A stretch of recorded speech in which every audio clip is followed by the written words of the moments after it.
Let's do 3 players that you're in on, and then 3 players that you are out on. And it doesn't have to be extreme. It doesn't have to be insane. We don't have to get like super bold here, but like coming into this season relative to expectation, what are you feeling really, really good about? Let's start there.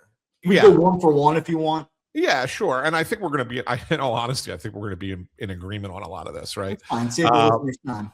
Yeah, but I mean, to me, it's got to start. I always go with pitching, and it starts with Jesus Luzardo for me. I think the early speculation of him being a guy who could potentially be in the Cy Young race this year is legitimate. It's real. It's not people getting overblown by the fact that he just got a great contract and has had a good spring. Like, I think there's something there with this guy, and I think it's going to matter. I think he's going to matter. He's going to be a big piece for the Phillies this year. So he's the first guy I'm in on. And I think he's going to be a big difference maker for them going forward. I think there are a lot of people that listen to this show that come here to hear the frustration and hear some of the negativity from time to time, in the way that we lay it out. And not because we're negative by nature, but I think we just try to keep it real. Yeah. It's just so interesting to me that right now, like if no matter how you feel about an aging lineup, no matter like how you feel about this core or this group and their inability to figure it out and hit better than 199 as a team the last 2 postseasons, look at the Cy Young odds right now in the National League. And you have Sanchez with the 3rd best odds behind Skeens and Yamamoto.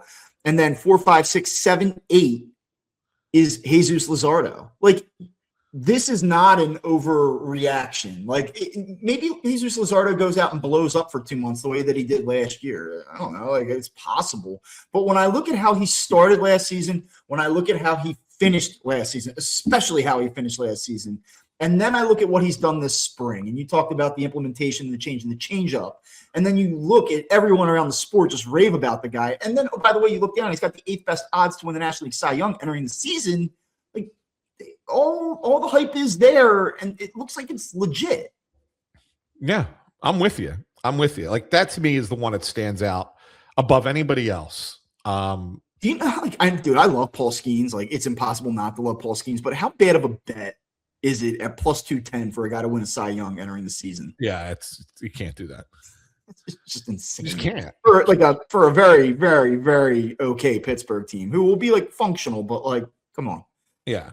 Like having just done it, no less. That's the other part of it, like the old back to back. Zach Wheeler, by the way, plus 2,000. He's right ahead of Luzardo. So he has the 7th best odds coming in. He's not even going to be on the opening day roster. So yeah, and the fact that you have three guys in the top 8. This team stinks. Call me in October. I don't want to watch top 8. Like, geez, it's crazy. It's crazy, but it's the truth, and it's deserved. It's with deserved. a bullpen that people are bullish on too. That was going to be my number 2, Bob, and it was. I know you said players, and I was going to cheat a little bit because I was going to make the bullpen in general. I mean, if you want to identify the player, I'll say Duran, just because the Phillies finally have, for a full season, a dude at the back of the bullpen. Like, they come into the year with a closer at the back of the bullpen. But I think in general, the bullpen, when you look at how it lines up, this might be the deepest bullpen that they've had during this entire stretch. And we know that there was a couple years ago we were kind of excited. It's either 23 or 24. They kind of run together to me now. But we were kind of excited about the bullpen, saying like, wow, look at this bullpen coming in. When you had the Strom and the Hoffmans, and they were all stars, and you still had Alvarado pitching the way he was pitching, and like, we were excited about the bullpen then. This bullpen is deeper.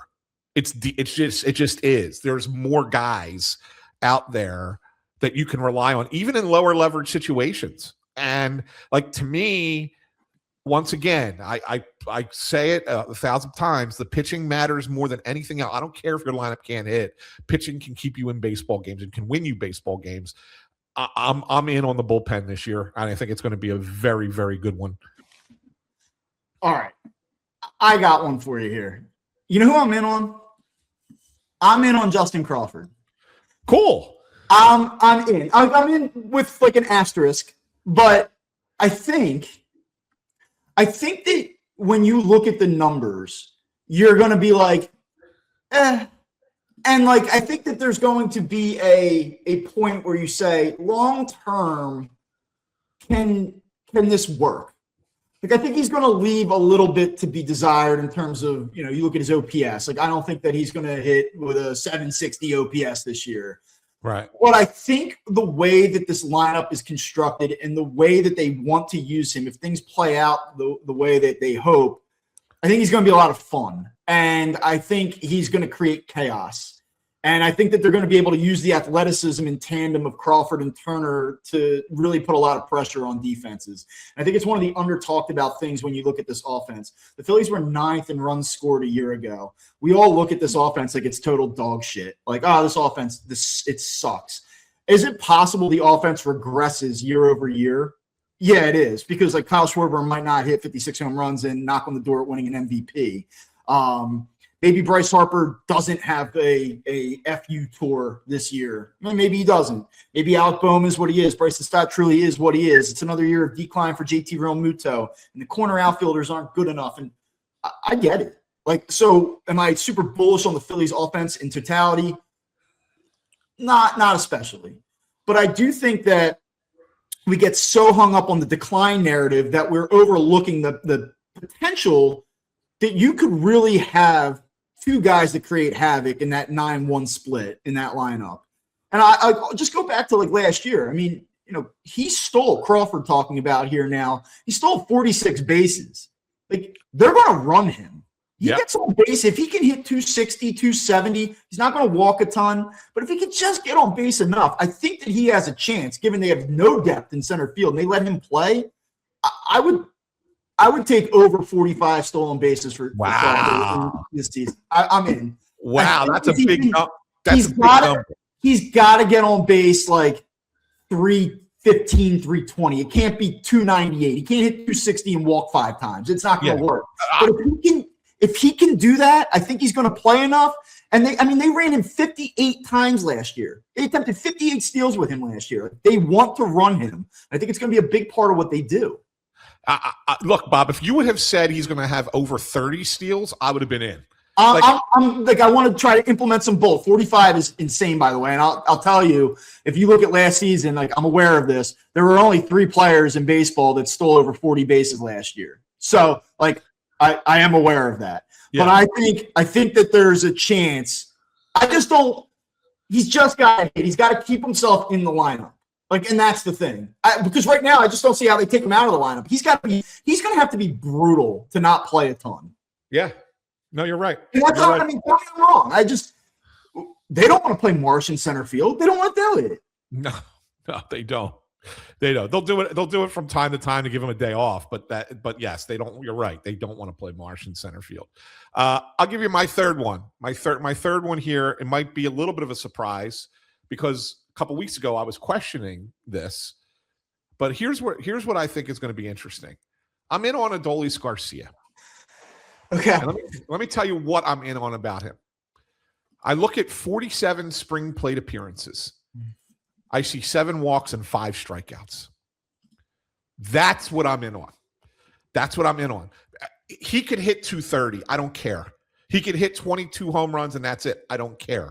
The fact that that he is showing some discipline right off the bat, not chasing pitches and working more walks than strikeouts, that's fine. That's perfectly fine. And he's going to play very good defense in right field. You've now upgraded the position.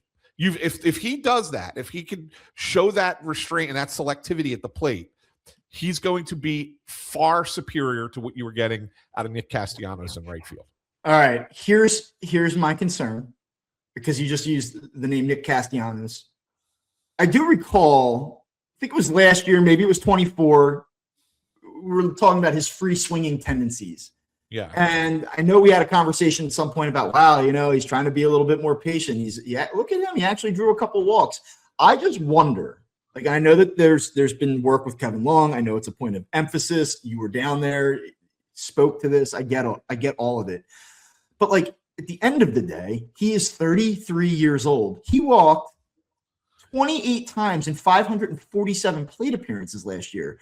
I can appreciate that he has done a great job of it this spring, and I would be more encouraged by that than less encouraged. I think it's a positive, but I just wonder, like, fundamentally, you can do that for a couple weeks down in Clearwater, but when the lights go on, and like, are you just who you are at that point? And that's what I worry about, because even the year prior in 24, 637 plate appearances, he walked 45 times. So 17 more times, more at bats, about 90 more plate appearances, but 17 more walks.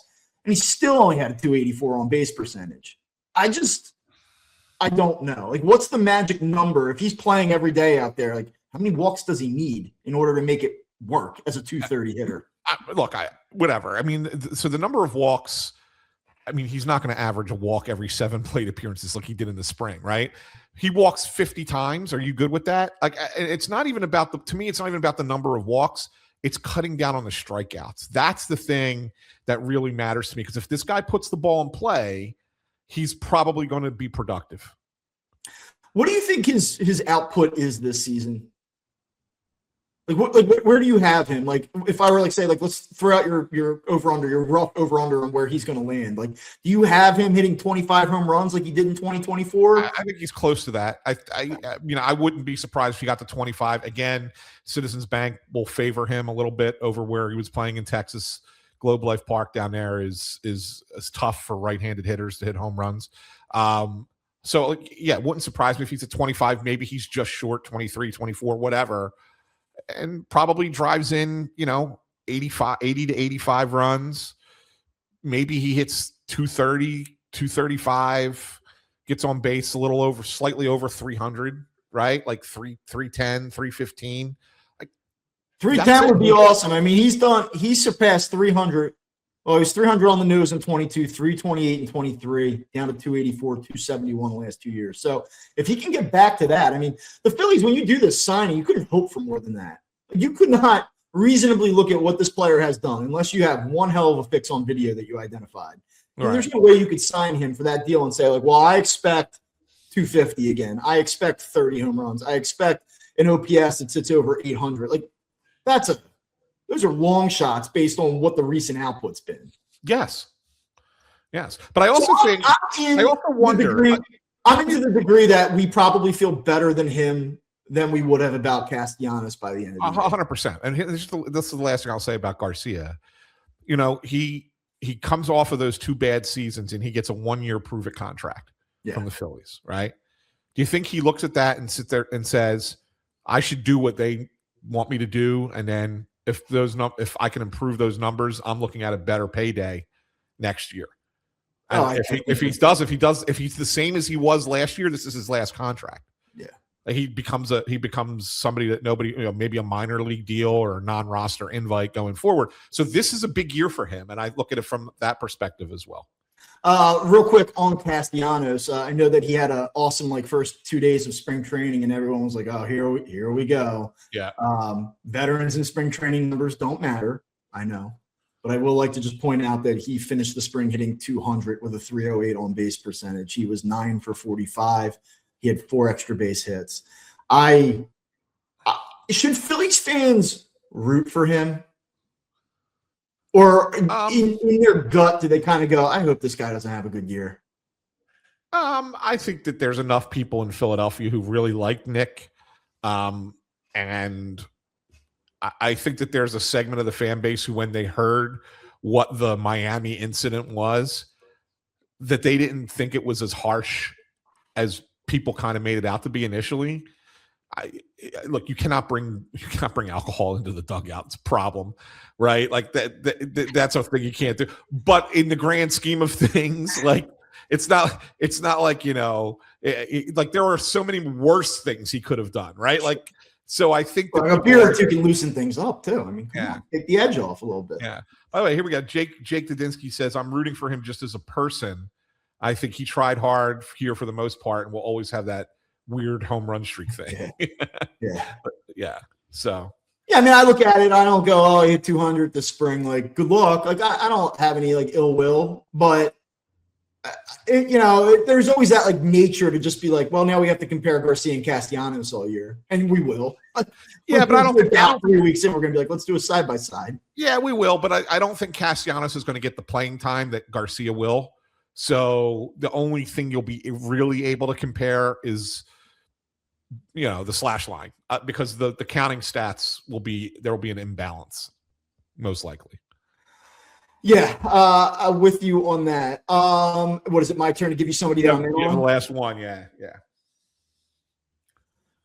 Dude, the Stott thing feels so lame because like everyone and their mother thinks that I've saved it for you. I just assumed you were going to do it. I mean, we talked about the numbers. Last 2 months of 25, he hit 300. The on base percentage was over, I believe, 370. OPS was well north of 880. I mean, like, I don't know. He was protected by a platoon. He'll be protected by a platoon. If things go well at the start of the season, people are probably going to say, why isn't he facing lefties?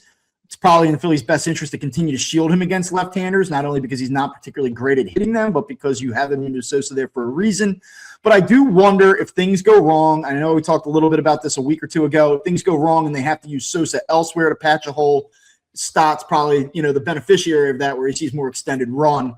I think I believe it. And I believe it because certainly the spring was encouraging. The finish to last year was encouraging. But I believed it all along. And I'm going to be disappointed if I am wrong about him, because I thought from 22, even before he arrived in 22, that he had it, that he is an it guy, but that there's a little bit more to the statistical output to go along with the it. And I've always felt that way. I've been disappointed overall. Not that he's a bad player. He's certainly been useful to them, but I think there's more there, and I do think we're going to see it this year.